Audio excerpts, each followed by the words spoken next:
chapitre 50, versets 7 à 23. A ó rí ẹ̀kọ́ wa ti òwúrọ̀ yìí nínú ìwé orin Dáfídì orí 50, a bẹ̀rẹ̀ láti ẹsẹ̀ 7 dé 13. Mẹ́fọ́ ṣíwé ẹ̀wẹ̀ tán hàn dànù mí tán. Náírà ìyá sán òwe òhàwé máa Dáfídì tán. Ó ta ẹ̀tàn kan ní àwò. Bẹ́sán afọ ẹ̀tàn ṣí àwò. Dé ìjẹ́ kọ̀ọ̀kún àtàn.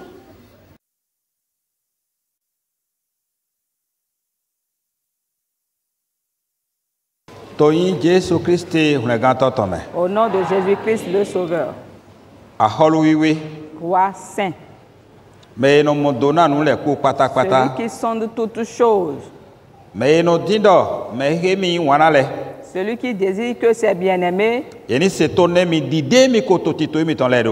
être obéissants selon ses ordres. Nous sommes venus ensemble devant toi ce matin. Car il est dit que nous venions t'adorer. Voilà la parole que nous avons choisie pour te servir aujourd'hui. Chacun de nous doit s'examiner pour voir son état devant toi. Si nous allons changer, nous allons comprendre cela. Et si nous allons progresser tel que nous sommes déjà, c'est ce que nous allons comprendre tout à l'heure. Par la puissance de ton Esprit Saint, éclaire nous là-dessus. La compréhension que l'on devait avoir dans cette parole, qu'elle soit accordée à tout un chacun de nous. Afin que tel que tu désires devant toi. Afin que notre culte soit désormais agréé dans les cieux. Exauce cette prière pour nous, Seigneur. Bénis-nous à travers la parole. Ouvre nos cœurs pour ta compréhension. Au nom de Jésus, notre unique Sauveur. Nous tous, nous avons écouté la lecture de la parole. C'est la parole de l'amour de Dieu. Ce qui nous révèle que Dieu est vivant. Et depuis le commencement, il redresse ses serviteurs. Il leur parle de leur état. La manière dont il les voit, il leur explique cela. Ce qui est bon devant lui, il leur révèle cela. Et tout ce qui n'est pas normal devant lui, les enseigne à travers ces choses. Et de là, nous pourrions dire que Dieu reprend, il reprend ou les fautes de ses serviteurs. Et quand il te reprend, quand il te parle de tes erreurs, si tu les délaisses, alors il sera content de toi. Tu deviendras son ami. C'est cette parole que Jésus-Christ nous a dite. Il dit, si vous faites ma volonté, et si vous agissez selon mes enseignements, vous deviendrez mes amis. Dans la parole que nous venons de lire tout à l'heure, nous allons constater que l'Éternel Dieu nous invite, nous tous, à être ses amis. Parce qu'il a parlé en amitié dans la parole. Si vous m'invoquez, je vous répondrai. Si vous vous trouvez dans des souffrances, des difficultés, et quand vous allez m'invoquer, je vous exercerai sans attendre. Et je vous délivrerai de votre souffrance.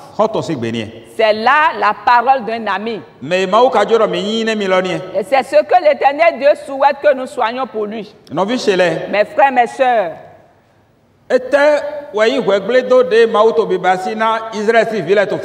quel est donc le reproche que l'Éternel Dieu faisait aux enfants d'Israël ici? Avant que nous n'examinions maintenant les reproches qui nous concernent. Concernant les Israélites, ils font des sacrifices tels que le Seigneur demande. Les sacrifices que Dieu demande, il les fait. Et Dieu, après avoir examiné tout, a dit, ce n'est pas encore là le problème. Lis constamment les lois. Que la loi demande que l'on fasse des sacrifices et c'est ce qu'on fait. Ce n'est pas ce que Dieu veut. Mais il veut quelque chose. Ce n'est pas ce que nous faisons visiblement que Dieu voit. Et nous sommes maintenant à l'œil nu ici ce matin. Et chacun de nous s'est paré comme il le faut. Quand quelqu'un nous voit partir, on dit il va déjà à l'église. Et dans le cœur de celui-là, tous ceux-là qui se rendent à l'église, ce sont les gens de Dieu. Et je vais demander si tous ceux qui viennent à l'église sont véritablement pour Dieu. Quand l'homme te voit aller à l'église, rendre témoignage de cela, ce n'est pas encore le problème. Celui qui va parler, il vit dans les cieux. Quand tu t'es apprêté pour venir à l'église, il te regarde déjà. Il t'observe, ce n'est pas ta parure extérieure que lui regarde.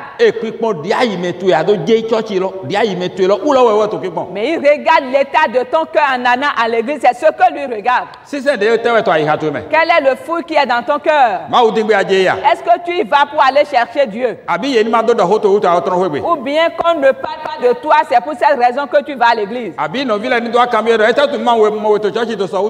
Ou bien pour que les frères ne viennent pas te poser la question, mais pourquoi tu n'étais pas à l'église hier? C'est pour cette raison que toi tu y vas. Est-ce que la foi est réellement dans ta vie? Est-ce que ton cœur est à la recherche de Jésus et de son royaume? Si c'est dans ces conditions que toi tu viens à l'église, alors ce serait agréable devant Dieu.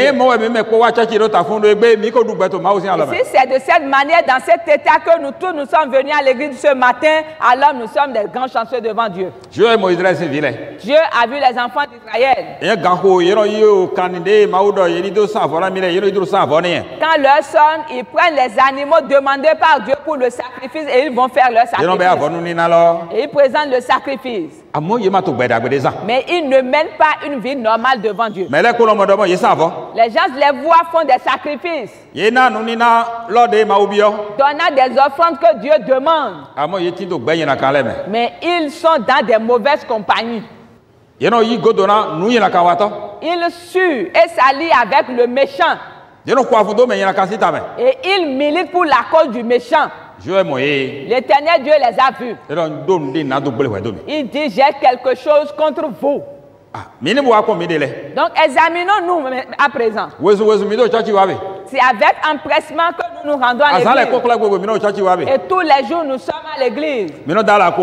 Et nous mettons la main dans nos poches. Et nous donnons des offrandes volontaires. Et les offrandes volontaires que nous donnons, comment cela se sent dans nos cœurs? Est-ce que c'est de bon cœur? D'accord, cela vient du bon cœur. À présent, est-ce que ton cœur est à la recherche de Dieu? Est-ce que l'état dans lequel l'Éternel Dieu veut te voir, tu vis réellement dans cet état? Est-ce que c'est la vie que Dieu nous demande de mener, que tu es en train de mener? Est-ce que ton cœur s'est rapproché de Dieu ou s'est éloigné de lui? Parce que les reproches que l'Éternel Dieu faisait aux Israéliens s'est arrêté là. Il a vu leur cœur. Leur cœur est si éloigné de lui. Il a expliqué cela et a parlé de ces choses ici maintenant dans ce passage. Et ici maintenant où nous sommes, Dieu est aussi témoin en toi et moi. Si ton cœur est éloigné de lui, il le sait. Et si ton cœur s'est approché de lui, il le sait aussi. Et si tu es persévérant sur sa voie, il le sait. Et si tu es un fréquentateur d'église, Dieu le sait aussi. Nous allons examiner cette parole. Et s'il faut nous redresser, alors nous allons nous redresser. Parce que nous avons encore de temps pour nous reformer devant Dieu. À partir de maintenant et pour toujours. Parce que la Bible nous a dit quelque chose. Parce que certains disent, depuis qu'il a créé le monde, il a fait une promesse. Et a dit que la terre passera et le ciel passera aussi. Et qu'il reviendra chercher ses enfants pour aller là où il reste. Et ceux qui n'ont rien compris, ils se demandent, où est donc Dieu de ceux qui vont à l'église? Ils vont à l'église. La promesse que Dieu leur a faite, il n'a pas accompli cette promesse. Et les choses demeurent telles qu'ils sont depuis le commencement. Et tel que le ciel était depuis sa création, il demeure tel. Rien n'a changé. Et la promesse faite à ses enfants, où est donc l'accomplissement de cette promesse? Et l'Éternel Dieu a donné une bonne réponse. Sur nous tous qui sommes assis ici ce matin. Sur nous tous qui avons cru au nom du Seigneur. Quelle est donc cette parole agréable? Je ne désire qu'aucun d'eux aille à la perdition. Je ne désire qu'aucun d'entre ceux qui m'ont reçu aille à la perdition. C'est pour cela que je suis en train de retarder le temps. Pour que ceux qui n'ont pas encore fait preuve de repentance puissent se repentir. Parce que je ne désire qu'aucun d'eux aille à la perdition. Voilà ta chance ce matin. Voilà notre chance à nous ce matin. Notre Dieu ne désire qu'aucun de nous aille à la perdition. De la même manière qu'il n'a pas souhaité la perdition des Israélites. C'est pour cela qu'il a commencé par parler en reproche à eux. Afin qu'ils puissent se repentir avant que le jour de la mort ne survienne.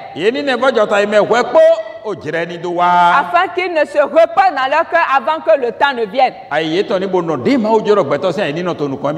que leur cœur soit désormais tel que Dieu le désire.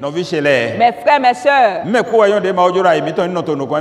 tous nous savons l'état dans lequel Dieu souhaite que nos cœurs soient. Que nos cœurs soient désormais saints et purs. Le cœur pur. Un cœur dans lequel le mal ne se trouve point. Un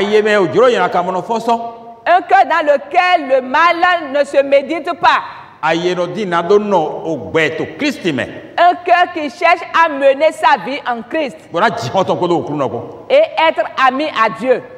Quel est donc notre état ici ce matin? Est-ce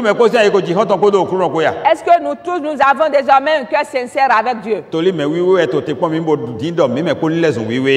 que les saints nous attendent et souhaitent à ce que nous tous nous soyons désormais saints.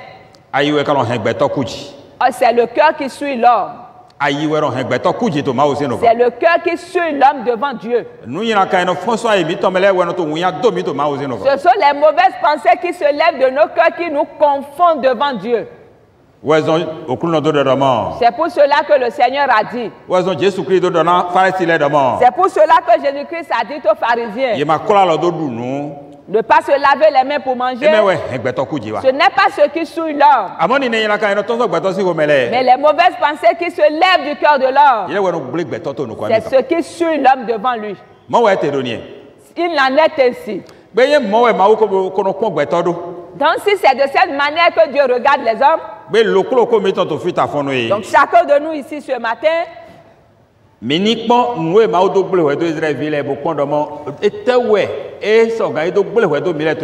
doit regarder les choses dans lesquels Dieu est allé contre les enfants d'Israël et voit également notre état aujourd'hui pour savoir les choses dans lesquelles l'Éternel pourra aller contre nous. Dieu nous aime. Il parle avec nous. Il nous parle de notre état. Et la manière dont il souhaite que nous soyons, il nous le dit. Il est un bon père. C'est là un bon père. Quand tu entres dans une maison où la mère ne reproche pas ses enfants pour lui dire, mais ce que tu fais, fils, n'est pas droit. Le père ne dit pas, enfant, ce que tu fais là n'est pas correct. Et regarde ces enfants aller et venir dans tout ce qu'ils font comme faut faire. Une bonne chose ne pourra être retrouvée dans cette maison. Cette maison est déjà détruite. Et les enfants de cette maison sont détruits également. Les parents également. Parce que quand tu vois une mauvaise action qui se commet et toi tu ne reproches pas cela, ce qui veut dire que tu es en accord avec ce qui se fait. Et Dieu souhaite que qu'il puisse nous reprocher de nos fautes, des fautes de ses enfants, afin qu'ils puissent se retourner. Pour qu'ils puissent nous retrouver dans de bons états. Pour que son attente pour nous, que nous soyons prêts pour son attente. Il dit aux enfants d'Israël, mon peuple, écoutez-moi, et je parlerai.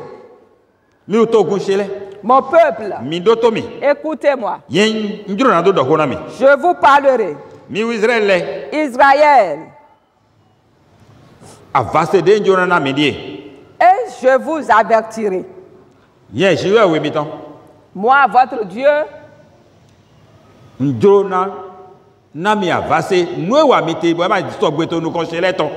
veux vous avertir par rapport aux choses que vous faites qui ne sont pas droits devant moi. J'ai des sujets sur lesquels je veux vous reprocher. Je vous avertirai sur des choses.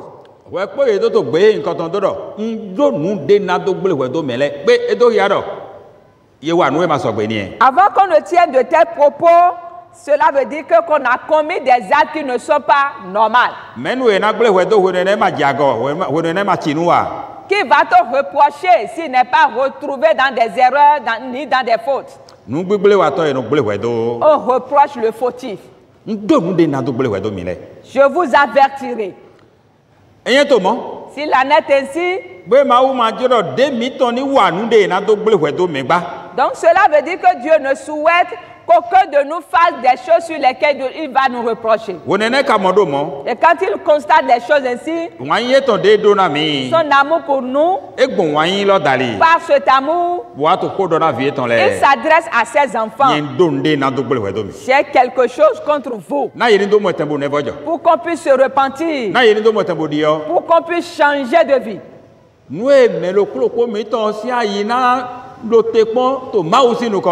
C'est ce que chacun de nous doit attendre devant Dieu.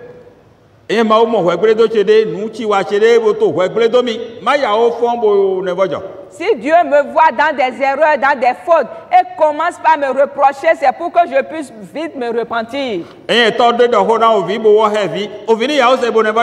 un père s'adresse à un fils dans ses reproches, alors c'est pour que le fils puisse vite entendre et se repentir.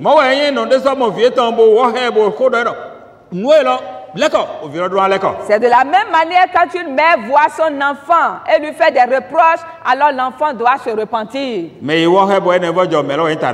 Celui qui est reproché, qui fait preuve de repentance, c'est celui-là qui est le bienheureux. Mais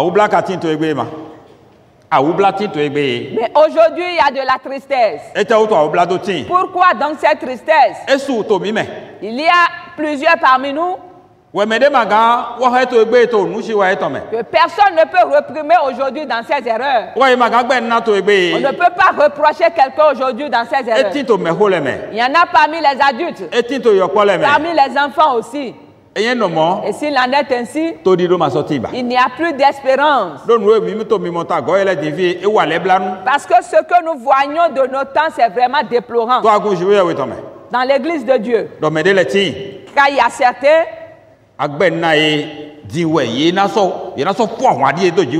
quand tu les reprends, c'est le moment désormais pour eux de se décider à aller contre Dieu. Quel est donc cet esprit qui œuvre en eux?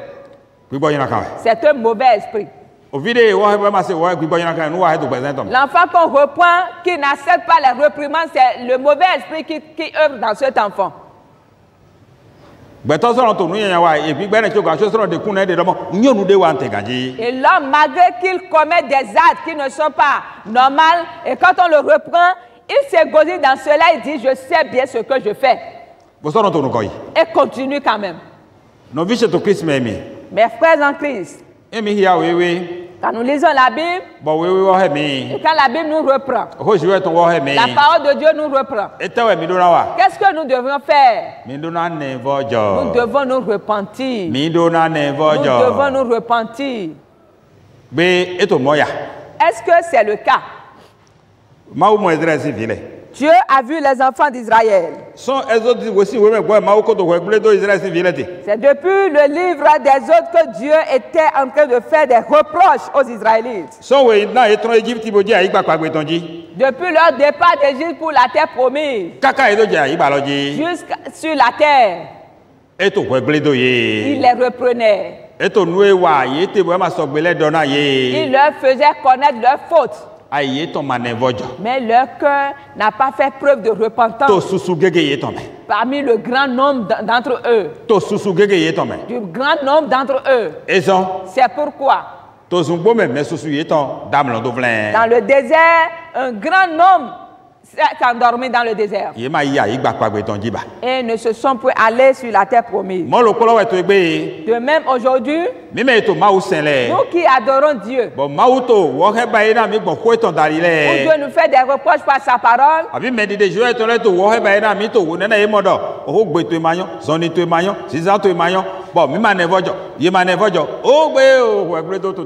les élus de Dieu nous font des remontrances par rapport à nos conduites, par rapport à nos démarches, nous devons nous repentir. C'est la repentance qui est une bonne chose. Parce que l'amour de Dieu est si grand pour nous. N'avez-vous pas vu que le diable s'est rendu vers Dieu et lui a dit, qu'est-ce que l'homme? Pour que tu te mets si tant en peine pour lui. Parce que Dieu se met vraiment en peine pour nous. Parce que nous sommes la créature dans les créatures, la créature la plus précieuse qui a plus de valeur. Et il ne nous faut pas oublier cela. Et nous ne devons pas nous laisser au mauvais esprit nous conduire dans la géhenne. C'est ce que chacun de nous a droit de faire. C'est de prêter oreille à la parole de Dieu. C'est de nous examiner dans la parole de Dieu. Et s'il nous faut nous lever du lieu où nous sommes assis, nous devons le faire à temps. Ne nous laissons pas embourber dans le battage. Parce que si nous laissons demeurer dans la boue pendant longtemps, avant que nous ne soyons plus, ce ne serait pas facile. Dieu leur a dit, c'est quelque chose contre vous. Mais ce n'est pas pour des sacrifices que vous faites que je veux faire des reproches. Les reproches que j'ai pour vous, ce ne sont pas pour des sacrifices. Si nous pourrions dire ici ce matin que nous sommes habillés, nous sommes venus à l'église, Dieu ne veut pas nous reprocher pour cela. Il nous a bénis de la bénédiction que nous avons reçue de lui dans la semaine. Nous avons pris une portion pour lui ce matin. Il ne veut pas nous reprocher pour cela. Quel est donc l'état de l'âme qui vit en nous? Quel est donc l'état de l'esprit qui est en nous? C'est comme cela que Dieu veut nous parler. Ce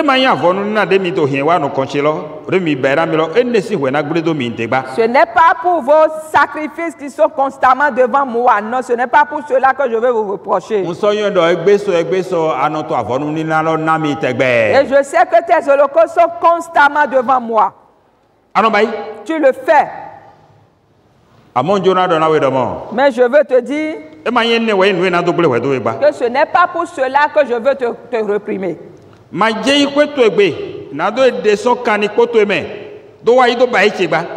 Je ne prendrai pas de taureau dans ta maison, ni de bouc dans tes bergeries.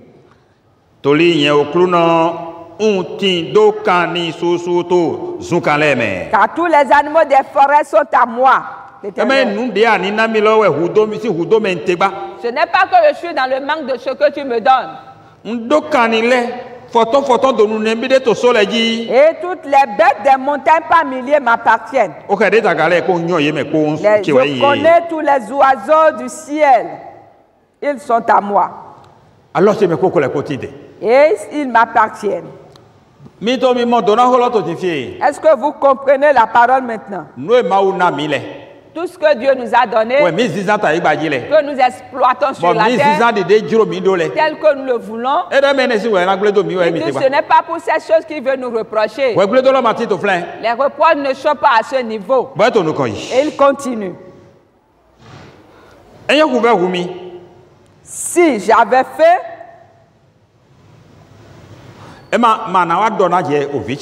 je ne te le dirai pas à toi, mon enfant. Ce n'est pas à Israël que je dirai que j'ai fait. Qu'est-ce que nous pourrions donner à Dieu et il sera rassasié? Qu'avons-nous donc? La Bible déclare. Qu'avez-vous reçu si cela ne vous a pas été donné? Donc, est-ce qu'il faut maintenant donner au donateur pour qu'il soit rassasié maintenant? Il détient déjà toutes choses. Il détient déjà toutes choses. Il n'est dans le besoin de quoi que ce soit. Notre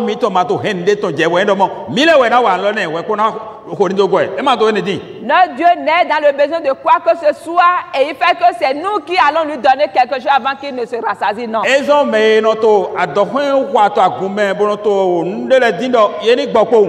C'est pour cela que tous ceux-là qui sont cupides, qui ne font que raconter certaines choses, qu'ils arrêtent, qu'ils cessent de le faire.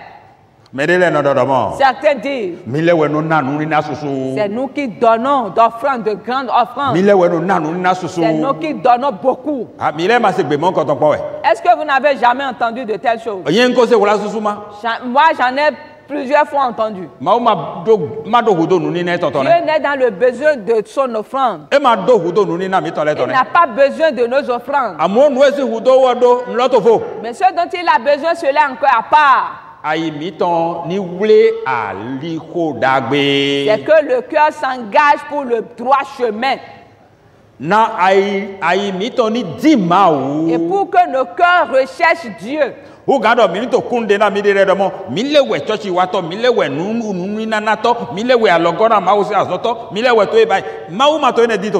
de nous glorifier en disant c'est nous qui venons à l'église, c'est nous qui pourvoyons à l'œuvre de Dieu, c'est nous qui donnons de grandes choses. Dieu n'a pas besoin de cela. Ceux qui seront de tels témoignages dans leur cœur perdront leur récompense au dernier jour. Parce que leur cœur fait déjà preuve d'orgueil devant Dieu. Quelqu'un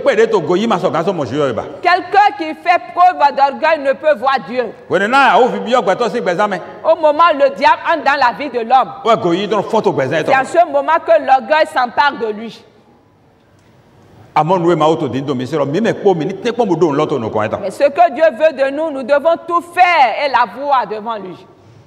Et la parole de Dieu continue.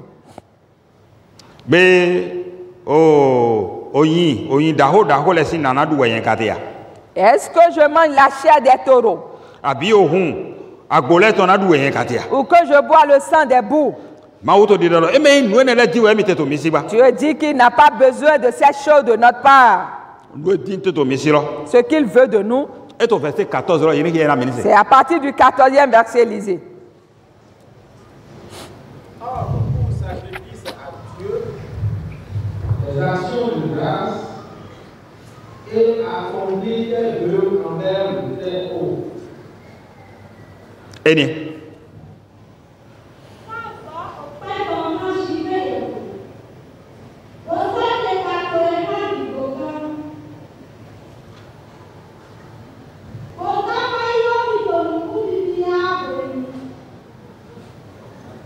La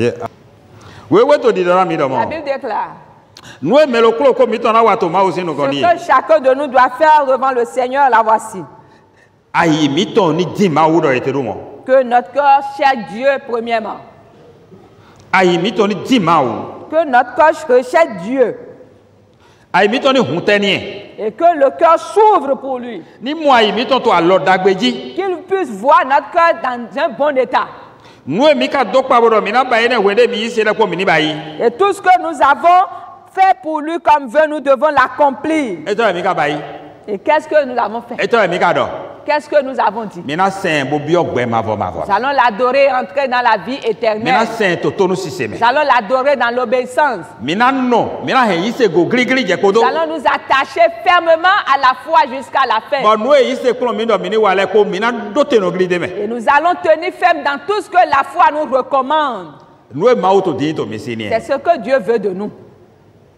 Que notre cœur soit sincère, dans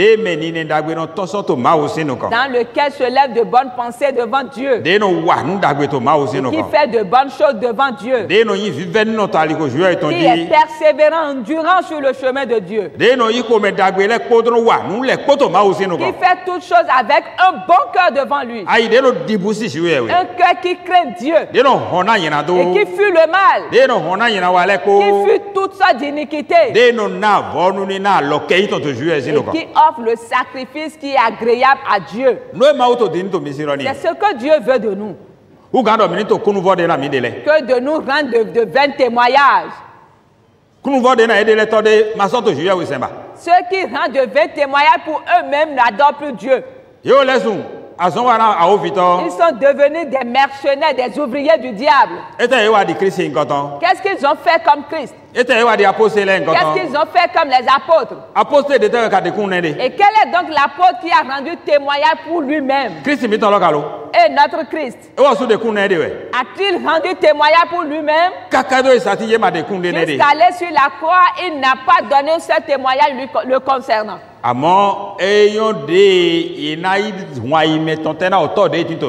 Mais il sait comment ouvrir son cœur pour servir le Père céleste.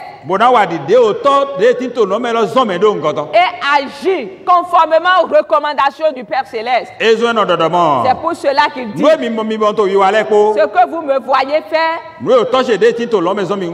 c'est ce que j'ai reçu, c'est l'autre que j'ai reçu de mon Père. Et nous tous qui sommes ici, adorant Dieu, est-ce que tout ce que nous faisons ressemble à cela? Est-ce que cela ressemble à la recommandation ou à la volonté du Père céleste? Toi frère, toi mon frère, toi ma soeur, ce que tu fais, est-ce que cela est semblable à ce que le Père céleste te recommande? A-t-il vu ton cœur si près ainsi? Parce que c'est pour cette raison qu'il était en train de faire des reproches aux enfants d'Israël. Il n'a pas vu leur cœur prêt et sincère de cette manière. Là où il les ramène, c'est en ce lieu où ils s'en vont. Ce qu'il défend, c'est ce qu'ils font. Ce qu'il n'a pas recommandé, c'est ce qu'ils font.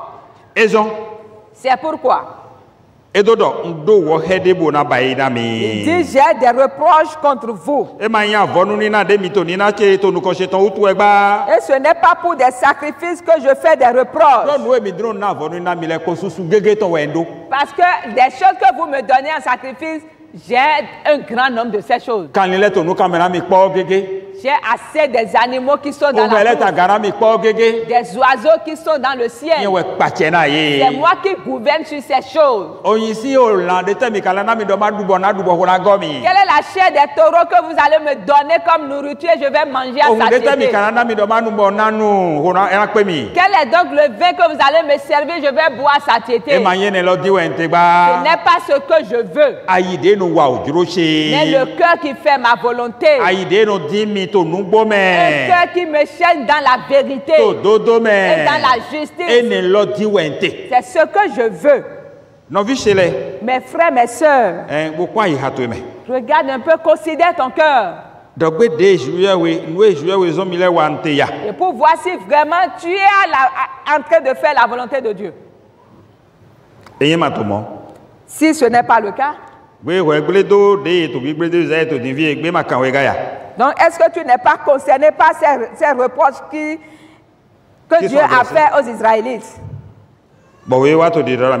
Et la Bible nous déclare.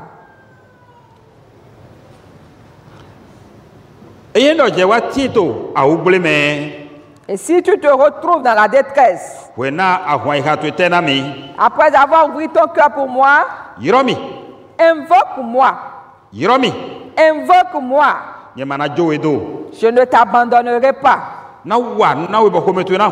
J'agirai et tu seras dans la joie. Et tu me glorifieras. Mes frères, mes soeurs, Dieu est vivant et son amour demeure. Nous devons l'invoquer, il va nous répondre. Et au temps de la détresse, nous allons l'invoquer, il va remplacer la détresse par la joie. Du temps de nos besoins, nous allons l'invoquer et il va pourvoir à nos besoins. Il reste une chose à faire. La chose à faire est ceci. C'est que le cœur le cherche. Et nous lui obéissons. Nous faisons sa volonté. C'est fini. Invoque-moi. Au temps de la détresse, je viendrai vers toi. Et je vais t'ôter toutes tes souffrances. Et tu me verras comme secours. Et tout ce que tu souhaites, je te le ferai.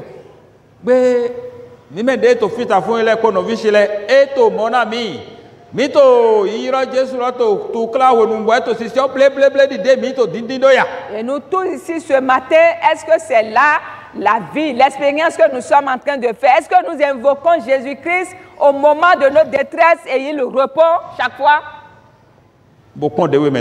Examine-toi maintenant. Est-ce que c'est toi qui t'éloignes de Dieu ou bien c'est Dieu qui s'éloigne de toi? Qui est en train de faire ce qui ne doit pas être fait?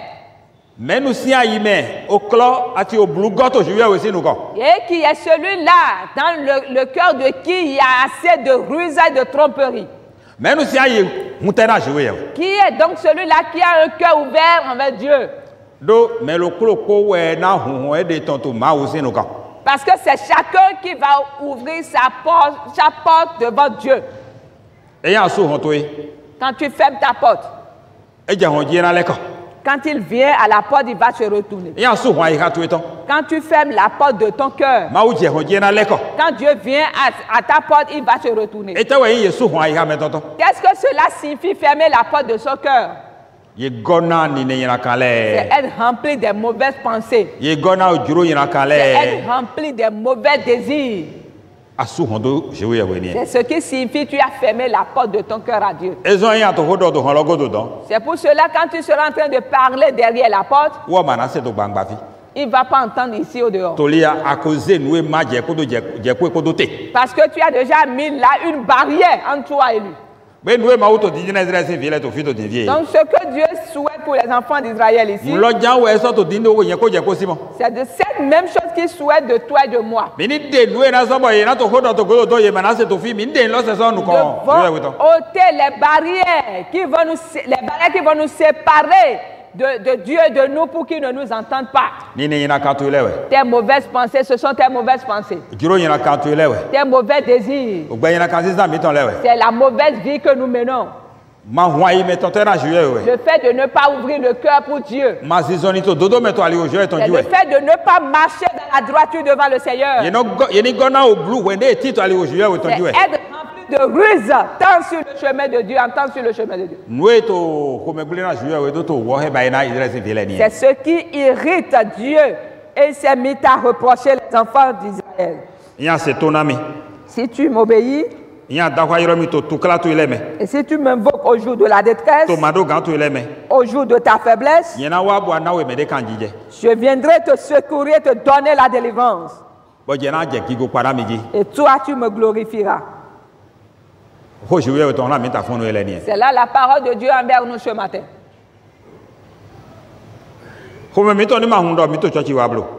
Ne nous contentons pas uniquement du fait que nous fréquentons l'église.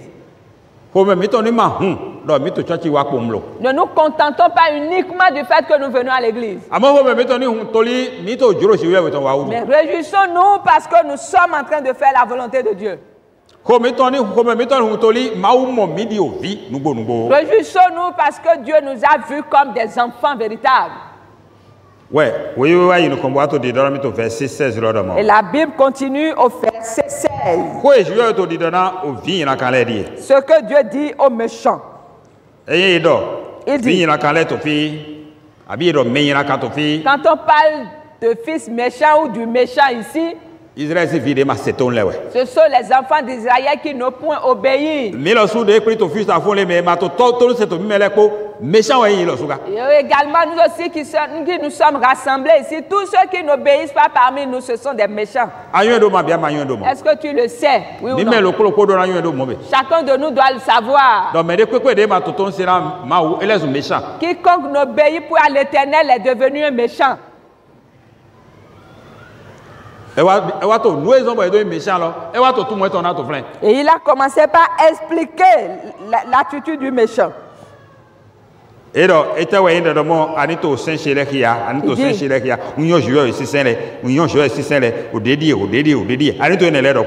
quoi donc tu énumères mes lois un à un, une à une?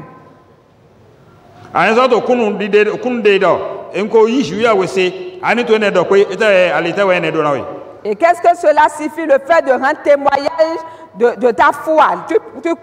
Tu professes ta foi. Ces choses ne sont donc rien. Au moment où je te fais des reproches, toi tu ne reçois pas mes reproches. C'est le 17e verset qui le dit. Toi qui hais les avis, tu jettes mes paroles derrière toi.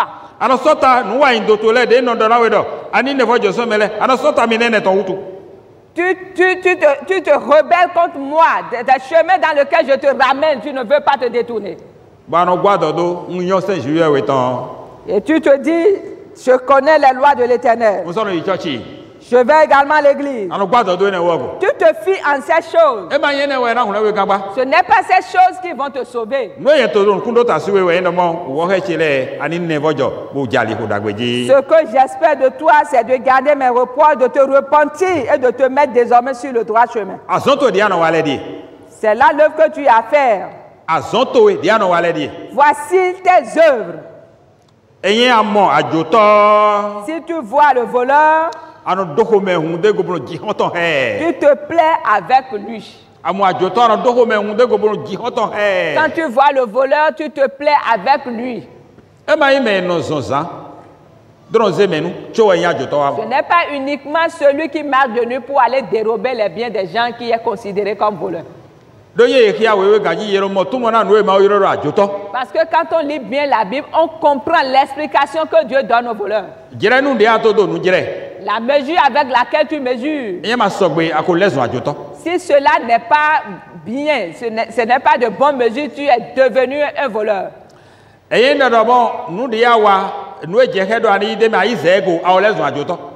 tu perçois un salaire qui va au-delà de ton travail, tu es devenu un voleur.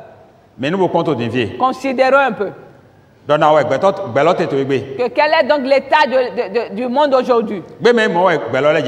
N'est-ce pas l'état actuel du monde?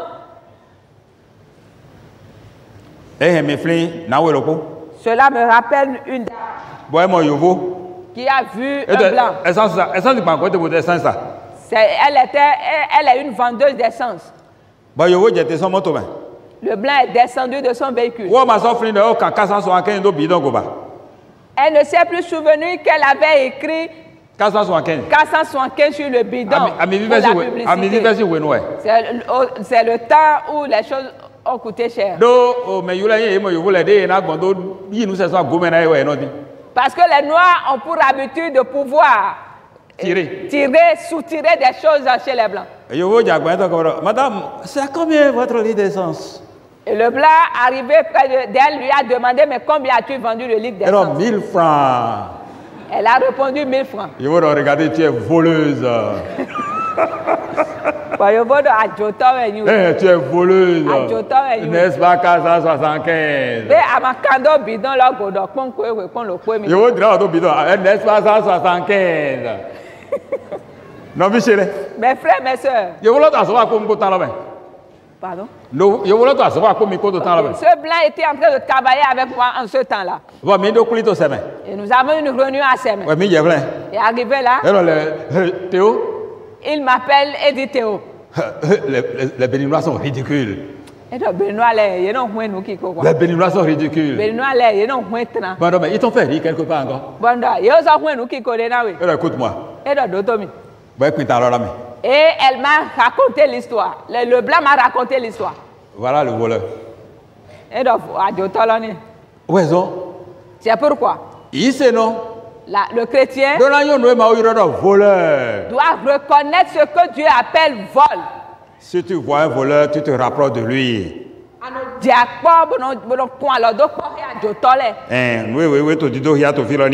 ce que la révèle ici. Si tu vois un voleur, tu te plais avec lui. Et vous marchez ensemble. Et quand tu vois les adultères, bon, maintenant, dis ton dos quoi, bon, ton noué du miloa. Vous allez en amitié pour faire ce que vous voulez. Tu te laisses. Bon, maintenant, tu iras dans d'autres bétolèques. Tu livres ta bouche au mal. Maintenant, tu iras dans d'autres novices, bétolèques. Et vous parlez comme vos frères.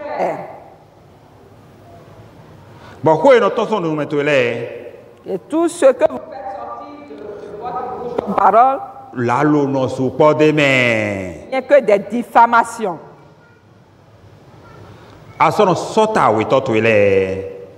Et tu t'opposes, tu vas contre ton prochain. C'est le verset 20.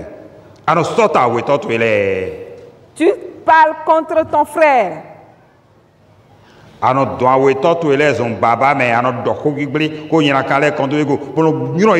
Et tu diffames ton prochain, tu les plonges dans la boue. C'est ce que tu fais. Et tu désires que moi je puisse me taire. Tu souhaites que je puisse me taire. Au moment où tu poses ces actes, tu t'es imaginé que je te ressemblais. C'est ce que Dieu nous demande ici ce matin. Nous qui sommes des chrétiens, dans notre désobéissance, dans nos entêtements contre les lois de l'Éternel, dans les actes que nous commettons qui sont en horreur à l'Éternel, Dieu nous demande.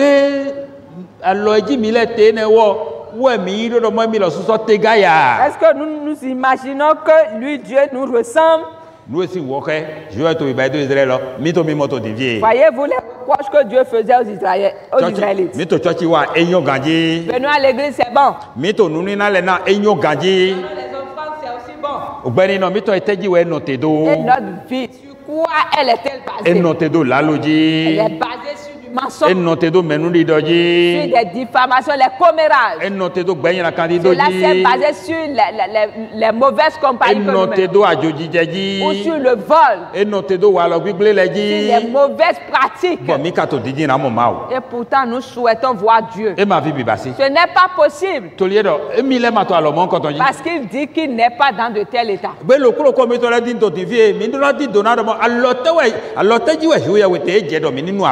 Donc chacun de nous doit rechercher, savoir la nature de Dieu, demeurer comme il est. Et Dieu nous a déjà dit que lui, Dieu, il est saint. Et vous qui m'adorez, vous devriez également être saint. Ne vous laissez pas souiller par des choses d'impureté. Ne vous laissez pas être des gens qu'on doit chaque fois reprocher. Aujourd'hui, les adorateurs, les soi-disant adorateurs n'ont plus peur. Les chrétiens n'ont plus de la peur. Depuis des temps anciens, je me pose une question.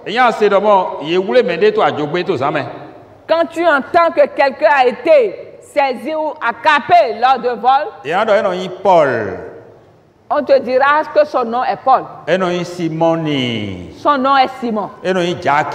Ou Jacques. Oh, j'ai vu Simon dans la Bible. Paul aussi. Jacques également dans la Bible. Quelle était la nature de ces hommes? Ce sont des saints de Dieu. Qui ont été utilisés par Dieu pour la bonne nouvelle.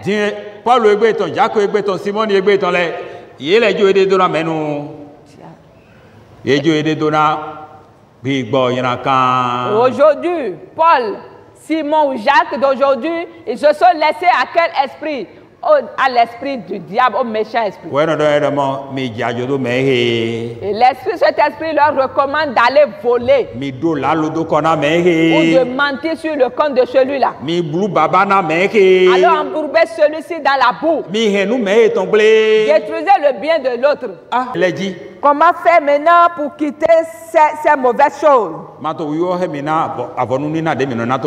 Je ne vous reproche pas pour vos sacrifices que vous faites devant moi, ni pour l'église que vous fréquentez. Je vous reproche parce que l'état dans lequel vous devez faire l'adoration, vous ne vous conformez pas à cela. Ce que doit faire le chrétien, ce n'est pas ce que vous êtes en train de faire. Les propos, les paroles que doit prononcer un chrétien, ce n'est pas ce que vous faites sortir de vos bouches.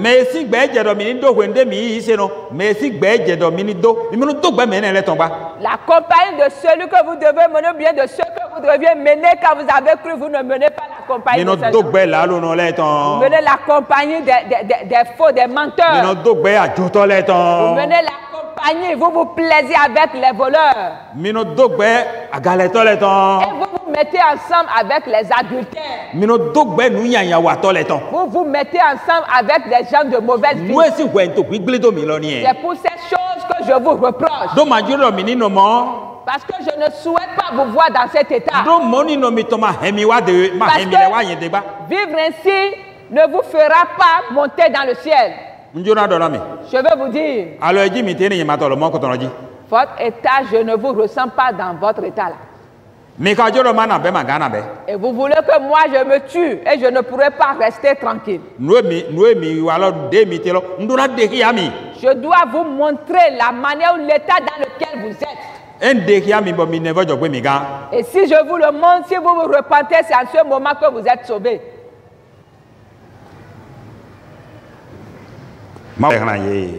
Dieu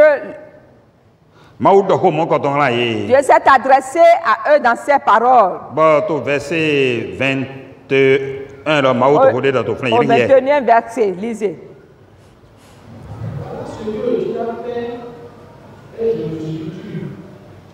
Tu t'es imaginé que je te ressemblais, mais je vais te reprendre et tout mettre sous tes yeux. Bon, n'a pas besoin de oui. Avec d'autres, il y a d'ici.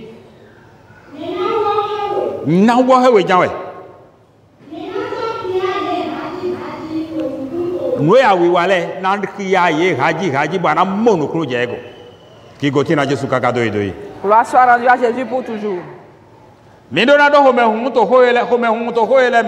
avoir de la joie dans ces paroles. Au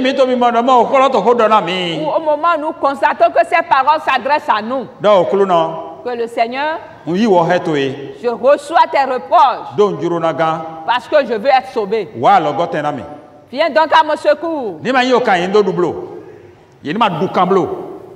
ne se met pas en colère pour cela. Oui, qu'on ne s'irrite pas. Ouais, je vais voir au verset 22. Et la parole de Dieu dit, vous qui voulez ôter vos cœurs, vous qui voulez m'oublier, écoutez. Si vous ne m'écoutez pas, je vais vous déchirer. Je vais vous disperser. Et après avoir vous dispersé, il n'y aura personne pour m'empêcher de le faire parmi les hommes. Cela veut dire que Dieu veut faire quoi? Il veut exercer sa vengeance contre les désobéissants. Il veut exercer sa vengeance contre ceux qui s'entêtent. Ceux qui refusent d'entendre ses réprimandes, il veut s'irriter contre eux. Est-ce que c'est ce que nous souhaitons? Est-ce que c'est ce que nous voulons pour nous-mêmes? Moi, je dis non sur le compte de tous. Dieu va disperser. Dieu va exercer sa vengeance. Il ne nous a pas rassemblés pour cela. La raison pour laquelle nous a rassemblés, c'est d'écouter ses réprimandes, de faire preuve de repentance, de changer pour être sauvé. C'est pour cela. C'est pour cela. Au moment où nos doigts n'ont pas encore touché le royaume de Dieu, nous courons en vérité. Nous n'avons pas encore touché, atteint. Et maintenant, puisque nos mains n'ont pas encore touché, nous devons nous sonder nous-mêmes. Nous devons nous reconnaître nous-mêmes. Et savoir les choses dans lesquelles nous devons nous détourner. Et nous devons reconnaître là où nous devons donc faire preuve de repentance. Ce n'est pas moi qui vais te montrer là où toi tu dois te repentir. C'est chacun qui doit savoir les choses dans lesquelles il doit se repentir. C'est ce que nous devons faire. Et si nous le faisons à temps, c'est en ce moment que nous sommes sauvés. Mais si nous persistons dans le cœur, sans que nos cœurs ne changent, on sera dispersés.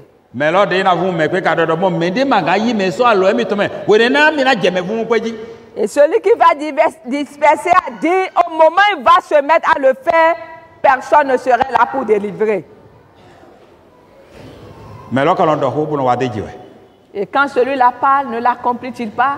Quand il parle, il le réalise. Quand notre Dieu dit quelque chose, il réalise la chose. N'attendons pas le moment de la dispersion d'abord. Mais maintenant nous devons nous repentir. Verset 23, et le 23e verset dit, lisez. Celui qui ordre pour sacrifice des actions de grâce le glorifie, et à celui qui veille sur sa voix, je veux voir le salut de Dieu.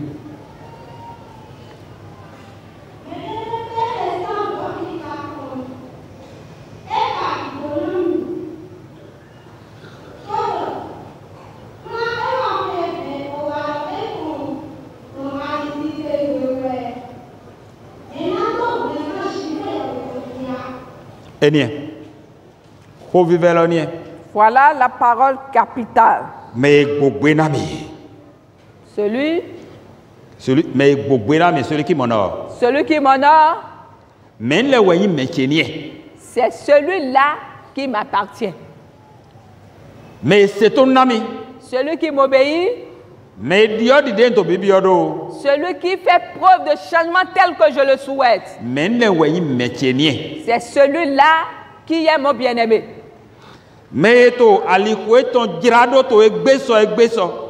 Celui qui veille sur sa voie au jour le jour. Et qui ôte devant lui les péchés.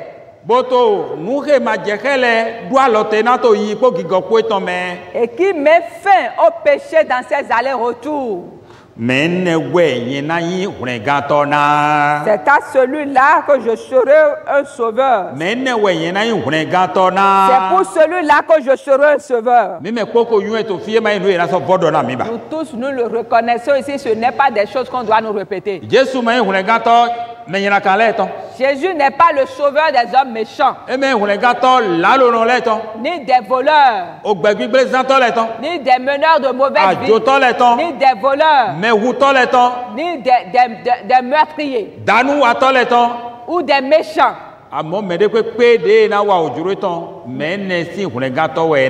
Mais quiconque fait sa volonté, il est le sauveur pour lui. Ce matin, nous tous qui sommes réunis ici, notre prière c'est de demander à Dieu d'être ses enfants qui obéissent donc au Père, qui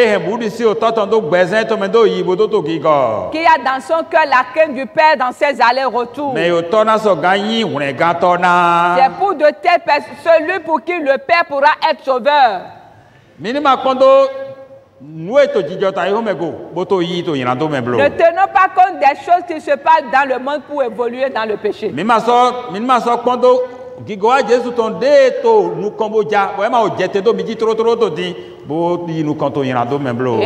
ne considérons pas l'avènement de Jésus-Christ qui n'est pas encore arrivé, qui est pour bientôt, pour progresser dans le péché. Pour nous, nous devons être des enfants sages qui s'est empressé pour pouvoir laver sa robe, qu'on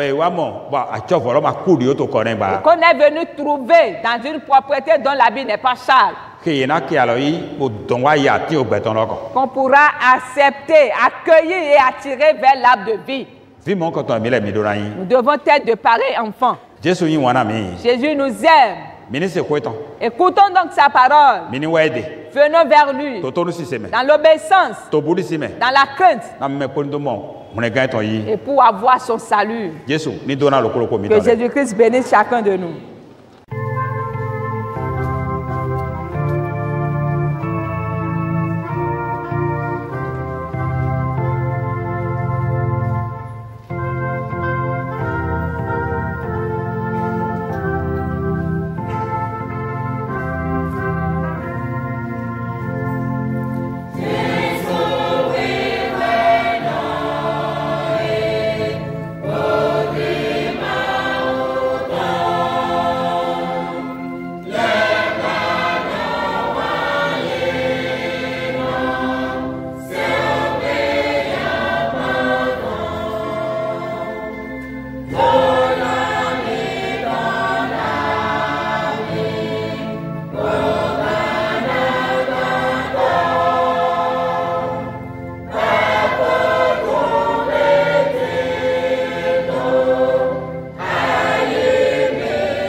Roi tout-puissant.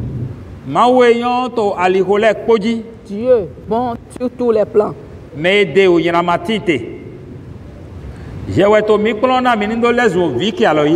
C'est toi qui nous enseignes pour que nous devenions pour toi des enfants agréés. C'est toi qui veux nous changer afin que nous soyons désormais des enfants de la vie. C'est pour cela que tu nous révèles des sujets qui vont nous tuer. Nous avons déjà entendu ce que nous pourrons entendre aujourd'hui. Et tout sujet meurtrier de derrière nous. Tu as dit de choisir la vie. Nous avons déjà choisi la vie et nous t'avons suivi. Au nom de Jésus, aucun de nous ne perd cette vie. La sagesse pour entretenir le chemin de vie. Et marcher jusqu'à te retrouver dans la repentance totale. Accorde cette sagesse à chacun de nous, Jésus. Notre unique Père qui existe. Tu es le roi de paix. Tu n'es pas le roi qui tourmente ses enfants. C'est là que ta paix repose sur chacun de nous. Au nom de Jésus, la promesse du manger et du boire, c'est chez toi. Tu nous as déjà dit de ne pas nous inquiéter pour ces choses. Et nous savons déjà que tu nous as déjà apprêté ces bonnes choses. Amen. Au nom de Jésus-Christ le Sauveur, nous sommes dans ton temple et il n'y a plus. Nous tous, nous avons commencé par courir. C'est vraiment une leçon que tu nous as donnée. Levez-vous promptement pour faire les choses que vous avez à faire. Au nom de Jésus, la bénédiction pour nous lever pour le faire. L'esprit qui va se lever pour cela. Et on ne va pas tenir compte de son prochain. Chacun va se lever pour faire ce qui le concerne. Tel que cela s'est passé au temps de David et des enfants d'Israël. Il nous soit accordé ainsi. Pour voir notre aide, Seigneur. Exauce ses prières, Seigneur. Que ta miséricorde descende sur le Bénin, Seigneur.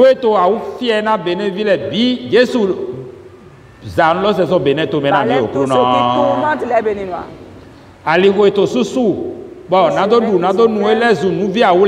Manger et boire est difficile aujourd'hui. Seigneur, si les choses vont ainsi, c'est des choses qui ne doivent pas se passer qu'on commence par voir. C'est pour cela que nous prions au nom de Jésus. Nous te demandons d'offrir les écrits de la bénédiction pour notre pays. Donne du travail à tous ceux qui n'en ont pas.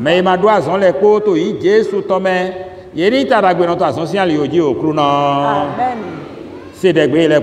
Exauce ses prières, Seigneur. Nous allons repartir dans nos demeures. Et se retourner dans ta paix. Amen.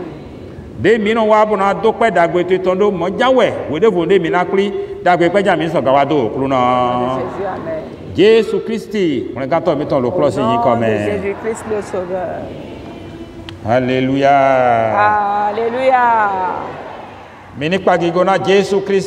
Jésus Christ, Amen.